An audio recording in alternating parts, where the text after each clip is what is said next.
to be where I almost don't need this flashlight. I mean, I have the path into this studio like memorized. But anyway, hi everybody. Mary Camarata here.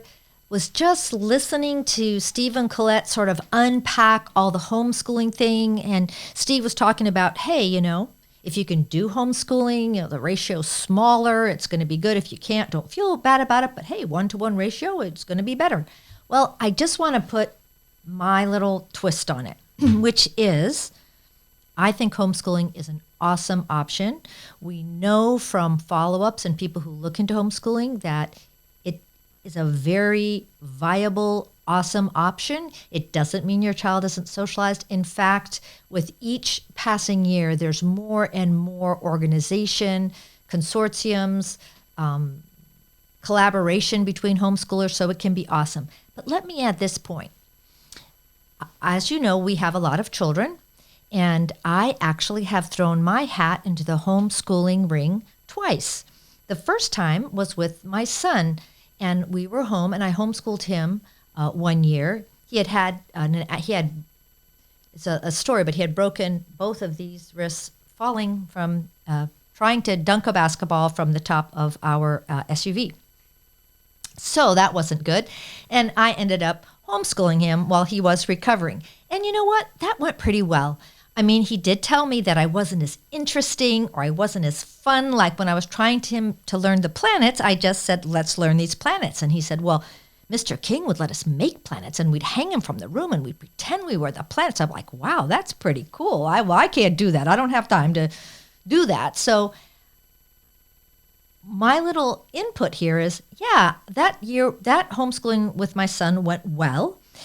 He learned a lot. It was one-on-one. I think there were a lot of advantages to it, and I could do it, even though maybe I wasn't as engaging and I couldn't provide all the richness that Mr. King's class could.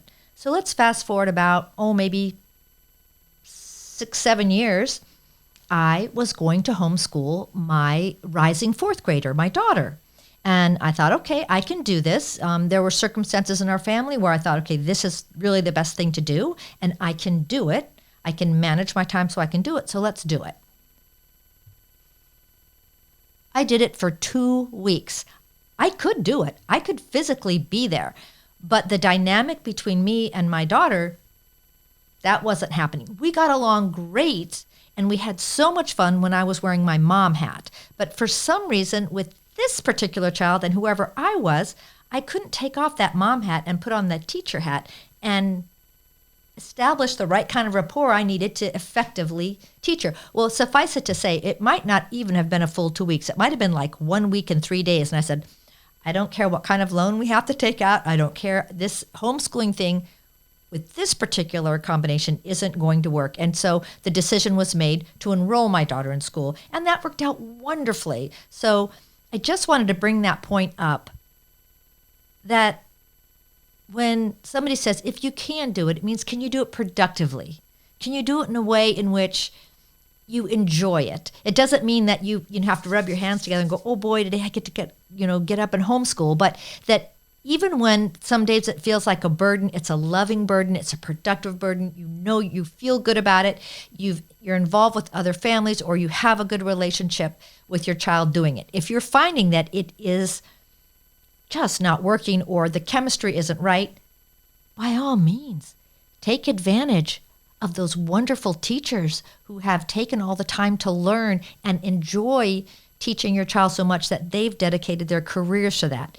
Yes, you have to do your homework. You have to go and find the school you like and meet the teacher and do those sorts of things. But they're out there too. So that's my take-home message. Homeschooling, awesome option, especially for our late talkers. It can be an awesome option, but it has to work. It has to be right. And just like our late talkers have personalities, we as parents, as moms and dads, we have personalities too. So when the chemistry's right, it's right.